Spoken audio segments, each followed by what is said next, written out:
বেদবাণী দ্বিতীয় খণ্ড ৬৩তম পত্র।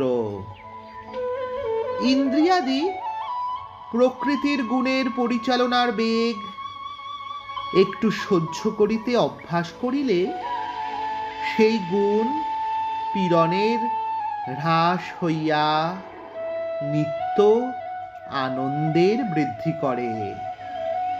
অতএব মনের বেগ এবং বুদ্ধির বেগ ও শরীরের বেগ যখন যাহা উৎপন্ন হয় তখনই একটু বেগ ধৈর্য করিয়া প্রাণের গতিকে রোধ করিলে হৃদয়ে মনের স্থির অবস্থা কপলের যোগে স্থির হইয়া থাকে।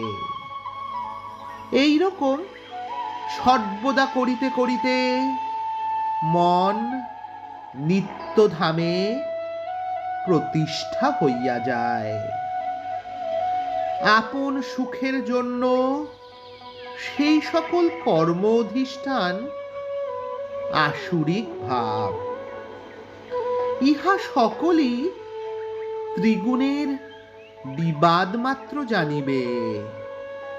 অতএব মনের সুখের ক্রিয়ার জন্য সততই সহিষ্ণুতার দ্বারা ধৈর্য ধরিতে চেষ্টা করিবে।